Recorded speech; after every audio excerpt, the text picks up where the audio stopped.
সালামু আলাইকুম ওয়া রাহমাতুল্লাহ। বিডি মেজারমেন্টের আপনার প্রশ্ন আমাদের উত্তরে একটি নতুন পর্বে আপনাদেরকে স্বাগতম।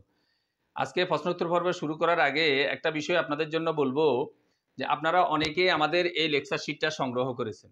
সারা বাংলাদেশ থেকে এবং বিদেশ থেকেও আলহামদুলিল্লাহ অনেকে আমাদের এই লেকচার শিটটা সংগ্রহ করেছেন এবং বিভিন্ন সময় এই লেকচার শিটের উপরে আমাদেরকে বিভিন্ন প্রশ্ন করে থাকেন যে স্যার এত নাম্বার পেজের এই অংশটা বুঝতে পারতেছি না, এটা কিভাবে হবে বা এটা আপনি কিভাবে বুঝিয়েছেন এই জিনিসগুলো। তো এই জন্য আমরা একটা সিদ্ধান্ত নিয়েছি এই মাসের শেষ দিক থেকে এবং আগামী মাসের শুরুর দিক থেকে আমরা এই লেকচার শিটের প্রত্যেকটা পাতার উপরে আলাদা আলাদা আপনাদেরকে ক্লাস নিব, অর্থাৎ আলাদা আলাদা ভিডিও করে করে আপনাদেরকে ক্লাসের মাধ্যমে বুঝাতে থাকবো। এতে করি এই লেকচার শিটের পরিপূর্ণ অংশটা আপনি ইনশাল্লাহ বুঝে ফেলতে পারবেন। এই লেকচার শিটটা আপনি আয়ত্ত করলে ইনশাল্লাহ নকশা বুঝবেন, দলিল বুঝবেন, খতিয়ান বুঝবেন, এই যে বিভিন্ন প্রকার ভূমিগুলোর পরিমাপ, বাগবটোয়ারা, সীমানা নির্ধারণ, নকশা প্রণয়ন, এছাড়া যে মাটির মাপ, কাঠের মাপ আছে, মুসলিম ফারাইজ আছে, হিন্দু আইন অর্থাৎ সেটেলমেন্টের যাবতীয় বিষয়গুলো ইনশাল্লাহ আয়ত্ত করতে পারবেন। এই জন্য এখনো যারা লেকচার শিট সংগ্রহ করেন নাই, ইচ্ছা করলে এখন থেকে 20 থেকে 25 দিনের মধ্যে আপনি লেকচার শিটটা সংগ্রহ করলে এই ক্লাসের সাথে আপনিও সামনে পেজটা খুলে খুলে এটার সাথে আপনিও অংশগ্রহণ করতে পারবেন। লেকচার শিটটা সংগ্রহ করার জন্য আমাদের আজকের ভিডিও ডিসক্রিপশন বক্সে এবং টাইটেলের মধ্যে একটা মোবাইল নাম্বার দেওয়া থাকবে, এই নাম্বারে যোগাযোগ করে আপনি লেকচার শিটটা সংগ্রহ করতে পারবেন।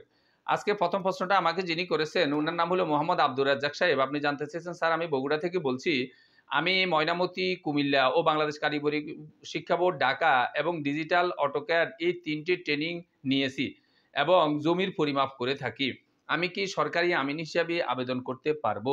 সরকারি আমিন হিসাবে আবেদন করার জন্য আপনার যেটা দরকার সেটা হলো সার্ভের উপরে একটা বেসিক ট্রেড কোর্সের সনদ থাকা, মেট্রিকের সনদ থাকা এবং আপনার এইজ থাকা। এই 3টা বিষয় যদি সমন্বয়ে আপনি বিভিন্ন মন্ত্রণালয়ে বিভিন্ন সময় surveyor post, assistant surveyor, boundary আমিন এইসব পোস্টগুলাতে সার্ভেয়ারের যে নিয়োগগুলো আছে, সার্ভেয়ার, অ্যাসিস্ট্যান্ট সার্ভেয়ার, বাউন্ডারি আমিন এগুলার যে নিয়োগগুলো আছে এগুলার বিপরীতে আপনি আবেদন করতে পারবেন।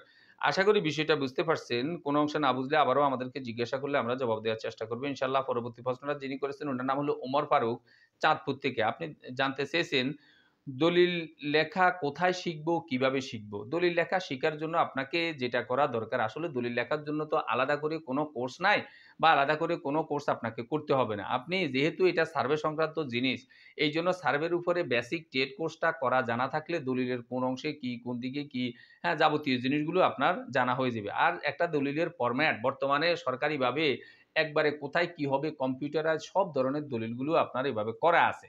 এখন এই করা আছে যে এটা পাওয়ার জন্য বা এটার জন্য আপনার যেটা লাগবে সেটা হলো একজন সিনিয়র দলিল লেখকের সাথে সম্পর্ক করে আপনি দলিল লেখক হিসেবে হইতে গেলে তো আপনাকে কিছু কাজ পাইতেই হবে। এই কাজগুলো যখন উনাকে দিবেন, উনার মাধ্যমে করাই নিবেন, আপনারা যৌথভাবে করবেন। এতে করে আপনাদের পরস্পরে একটা সম্পর্ক হয়ে যাবে।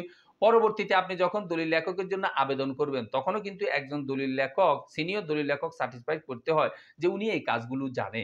এতে করে এই বিষয়গুলো আপনি সম্পন্ন করলে যেই কোনো দেখা গেছে যে সাব রেজিস্ট্রার অফিসের আওতায় বিভিন্ন সময় সার্কুলারগুলো হয়, ওগুলাতে আবেদন করে যদি আপনি সবকিছু ওকে করতে পারেন, তাহলে আপনি দলিল লেখক হিসেবে সনদ পেয়ে যাবেন। আশা করি বিষয়টা বুঝতে পারছেন। পরবর্তী প্রশ্নটা যিনি করেছেন উনার নাম হলো হাসান হাওলাদার সাহেব। আপনি জানতে চেয়েছেন স্যার একটি সিএস খতিয়ানে মোট 50% জমি আছে, এর মধ্যে একজনের 7% জমি আছে। সিএস খতিয়ানের মতে তার হিস্যা কতটুকু হবে? একটা ভিডিও বানিয়ে দেখালে একটু উপকৃত হতাম। ভিডিও বানিয়ে আসলে এটা দেখানো আছে, আপনি ওখান থেকে দেখার চেষ্টা করিয়েন। কিন্তু আপনি যেটা বলছেন এটা আমি স্পেসিফিক আজকে আপনাকে বলতেছি যে মোট সম্পত্তি যদি 50% হয় এবং একজনের অংশ যদি 7% হয়, এই হিসাবে তার সিএস খতিয়ানের অংশ যেটা হবে সেটা হলো 2 আনা 4 গন্ডা 3 কড়া 12 তিল। অর্থাৎ এই অংশটা হবে একজনের। আশা করি 7% জিনার উনার এই অংশটা হবে। আশা করি বিষয়টা বুঝতে পারছেন। কোন অংশ না বুঝলে আবারও আমাদেরকে জিজ্ঞাসা করলে আমরা জবাব দেওয়ার চেষ্টা করব ইনশাআল্লাহ। পরবর্তী প্রশ্নটা যিনি করেছেন উনার নাম হলো এনএস জামান সাহেব। আপনি জানতে চেয়েছেন সম্পত্তি বন্টনের আগে স্ত্রী মারা গেলে ওই স্ত্রী কি কোনো সম্পত্তি পাবে? এখানে আগে বলতে আসলে আপনি যে জিনিসটা বুঝিয়েছেন সেটা আসলে একেবারে ক্লিয়ার না। যেমন আগে আমরা বিভিন্নভাবে বুঝি। অনেক সময় দেখা গেছে যে স্বামী মারা গেছে, সম্পদ এখনো বন্টন হয় নাই। বন্টন হয় নাই বলতে আমি আর আপনি দেখা গেছে যে সীমানা দিয়া নেই নাই, ভাগ করে নিই নাই, প্রত্যেকে আলাদা, আলাদা তার দখলে যাই নাই। কিন্তু বন্টন হয় নাই এ কথার অর্থ এইটা না। মনে রাখবেন যেই ব্যক্তি মারা গেছে তার শেষ নিঃশ্বাস যখনই ত্যাগ হইছে তখনই অটোমেটিক্যালি সম্পদটা কিন্তু বন্টন হয়ে গেছে। হয়তো আমি আর আপনি ওইভাবে সীমানা দিয়ে নিই নাই সেটা আমাদের কথা। কিন্তু দেখা গেছে যে ওইটা ধরে রাখবেন যে বন্টন হয়ে গেছে। এইজন্য স্বামী মারা যাওয়ার পরে স্ত্রী যদি তার ১ মুহূর্ত পরেও মারা যায়, তাও কিন্তু ওই স্ত্রী সম্পত্তি পেয়ে যাবে। আর স্বামীটা মারা যাওয়ার আগে যদি স্ত্রী মারা যায়, তাহলে ওই স্ত্রী স্বামীর সম্পত্তি পাবে না। আশা করি বিষয়টা বুঝতে পারছেন। কোন অংশে না বুঝলে আবারও আমাদেরকে জিজ্ঞাসা করলে আমরা জবাব দেওয়ার চেষ্টা করব ইনশাআল্লাহ। পরবর্তী প্রশ্নটা যিনি করেছেন উনার নাম হলো উম্মে সুলতানা। আপনি জানতে চেয়েছেন, আমি আমার জমি আলাদা করতে চাইলে বিঘা প্রতি কত খরচ হবে এবং কত সময় লাগবে? সময়টা কত লাগবে এটা আপনার উপরে নির্ভর করবে। আমাদের অফিসগুলোতে আসলে এই অবস্থা যে আপনি যত এটার পিছনে লেগে থাকবেন, যাবেন, দৌড়াবেন খুব সহজে হয়ে যাবে। আর যদি আপনি চুপচাপ ঘুমায়ে থাকেন তাহলে এটা সহজে হইতেই চাইবে না। আর টাকা-পয়সার খরচের কথা যেটা সেটা হলো আপনি যেই সেটেলমেন্ট অফিসের আওতায় আপনি কাজটা করবেন, ওখানে দেখা গেছে যে মোজা রেটের বিভিন্ন বা জমির অবস্থানের কারণে বিভিন্ন প্রকৃতির জমির কারণে বিভিন্ন সময় টাকা-পয়সাটা কম বেশ হয়। আপনি যখনই আবেদন করবেন, উনারাই আপনাকে তালিকা করে দিবে যে আপনার কত টাকা খরচ হবে। আশা করি বিষয়টা বুঝতে পারছেন। কোন অংশে না বুঝলে আবারও আমাদেরকে জিজ্ঞাসা করলে আমরা জবাব দেওয়ার চেষ্টা করব ইনশাআল্লাহ। পরবর্তী প্রশ্নটা যিনি করেছেন উনার নাম হলো মোহাম্মদ শফিক সাহেব। আপনি জানতে চেয়েছেন কান্তিকে ডিসিমেলে বলা হয় নাকি? বা কত কান্তিতে কত ডিসিমেল বা কত ডিসিমেলে কত ক্রান্তি? আপনার প্রশ্নটা এই লেভেলের। আসলে কত ডিসিমেলে কত ক্রান্তি, কত ক্রান্তিতে কত ডিসিমেল বিষয়টা এরকম সাধারণত হয় না। এইজন্য হয় না যে ডিসিমেল হইলো জমির একটা পরিপূর্ণ অবস্থা। ২% ৫%, ৭% বাংলায় যেটাকে আমরা শতাংশ বলি, ইংরেজিতে সেটাকে ডিসিমেল বলে। আর ক্রান্তিটা হইলো পর্সার হিস্যা বন্টনের একটা অংশ। আনাগন্ডা, কড়াকান্তি যে আমরা বলি, তিল বলি, ওখানেরই একটা অংশ। এইজন্য ১ ক্রান্তিতে বা ৫ ক্রান্তিতে, ১০ ক্রান্তিতে কত ডিসিমেল হবে, এটা নির্ভর করবে ওই পর্সার টোটাল সম্পত্তি কতটুকু। ওই পর্সার টোটাল সম্পত্তি ধরে তখন এই উনি কত ক্রান্তি পাইছে, এক ক্রান্তিতে কত ডিসিমেল, কত শতাংশ হইল, এটা ওইভাবে বের করা হবে। যেমন দেখা গেছে যে দেখা ১ ক্রান্তিতে অনেক সময় অ্যা একটা ফর্সায় টোটাল সম্পত্তি যা আছে এটার উপর নির্ভর করে অনেক সময় ১ ক্রান্তি সমান ২% হইতে পারে। আবার অনেক সময় ১ ক্রান্তি সমান ১% ১,০০০ ভাগের ১ ভাগও হইতে পারে। এটা নির্ভর করবে ফর্সার টোটাল সম্পত্তির উপরে। আশা করি বিষয়টা বুঝতে পারছেন। পরবর্তী প্রশ্নটা যিনি করেছেন উনার নাম হলো কুতুবউদ্দিন সাহেব। আপনি জানতে চেয়েছেন বিএস মিউটিশিয়ানে আ ৭ ভাগের ৫ এর জায়গায় ৭ ভাগের ৪ করেছে। এতদিন পর ব্যাংকে লোন নেওয়ার সময় ভুলটা ধরা পড়েছে। এখন আমাদের সহজ উপায় কি? এখন এটার সহজ উপায় যেটা সেটা হলো আপনাকে এটা সংশোধনের জন্য আবেদন করতে হবে। আপনাদের থানা পর্যায়ের, উপজেলা পর্যায়ে যে সেটেলমেন্ট অফিসগুলো আছে ওখানে যাই এই সংশোধনের জন্য আবেদন করবেন। সংশোধনটা যত দ্রুততার সাথে করায় নিতে পারেন ভালো। কারণ এখানে তো একটা ভুল হয়েছে।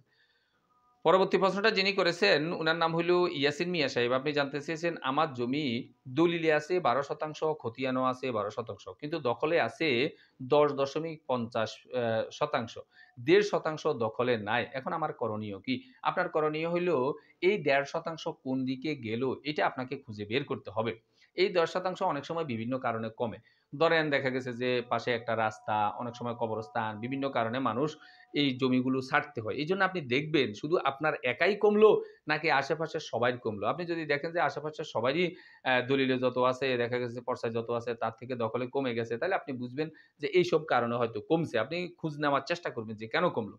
আর যদি দেখেন না সবার জমি ঠিক আছে শুধু আমারই কমলো, তাহলে আমাকে দেখতে হবে যে দেখা গেছে যে কার একটু বেশি আছে। যে মূল যতটুকু থাকার কথা কার আপনার চতুর্পাশের কার একটু দেখা গেছে যে দলিলে যত আছে তার থেকে বেশি আছে। তাহলে নিশ্চয়ই আপনার জমিটা ঐদিকে গেছে। এটাও যদি আপনি বের করতে না পারেন, তখন আমাদেরকে যেটা করতে হবে সীমানা নির্ধারণী যে কাজ, এই কাজগুলো এখন আমাদেরকে করতে হবে। আমরা উত্তরে, দক্ষিণে, পূর্ব, পশ্চিমে সবাই সম্পত্তিটা মেপে দেখব যে আপনার জমির সঠিক সীমানাটা কোথায় হওয়া দরকার, কোন দিকে গেল, আপনার ১.৫% কোথায় গেল। এই হিসাবে দেখা গেছে যে খুঁজে বের করা যাবে যে আপনার ১.৫% কোন দিকে হওয়া দরকার, কোথায় গেল। আশা করি বিষয়টা বুঝতে পারছেন। আজকের সর্বশেষ প্রশ্নটা যিনি করেছেন উনার নাম হলো হুমায়ুন করিম সাহেব। আপনি জানতে চেয়েছেন, স্যার আমার প্রশ্ন হলো আমার বাবা সম্পত্তি ক্রয় করেছে ৯.৭৫%, কিন্তু বিএস খতিয়ানে উঠেছে ৬%। এখন আমরা কি ৯.৭৫% জায়গা খারিজ করতে পারবো না? এক্ষেত্রে আপনি ৯.৭৫ আর খারিজ করতে পারবেন না। যেহেতু বিএস হইল সর্বশেষ খতিয়ান, ওই খতিয়ানে আপনার ৬% উঠছে। ১ নাম্বার আপনার কাজ হবে এইটা যে বিএস এ কেন ৬% উঠলো? বাকি সম্পত্তিটা কোথায় গেল? এটার যদি সুষ্ঠু জবাব আপনি পান তাহলে তো পাইলেন। আর যদি দেখেন যে না এটা ভুলবশত এরকম কোনো কিছু হইছে, তাহলে আপনার ১ নাম্বার ডিউটি হবে, ১ নাম্বার দায়িত্ব হবে, ১ নাম্বার কাজ হবে এই বিএসটাকে সংশোধন করার একটু চেষ্টা করা। এই বিএসটা সংশোধন করে নিয়ে আসতে পারলে পরবর্তীতে দেখা গেছে যে আপনি আপনার এই ৯.৭৫% খারিজ করতে পারবেন। আশা করি বিষয়টা বুঝতে পারছেন। কোনো অংশ না বুঝলে আবারও আমাদেরকে জিজ্ঞাসা করলে আমরা জবাব দেওয়ার চেষ্টা করব ইনশাআল্লাহ। ভিডিওটি ভালো লাগলে লাইক, কমেন্ট এবং শেয়ার করবেন। আমাদের ধারাবাহিক ভিডিওগুলো পাওয়ার জন্য চ্যানেলটাকে সাবস্ক্রাইব করবেন। এই আশাবাদ ব্যক্ত রেখে আমাদের আজকের প্রশ্নোত্তর পর্বটা এখানে শেষ করছি। আল্লাহ হাফেজ।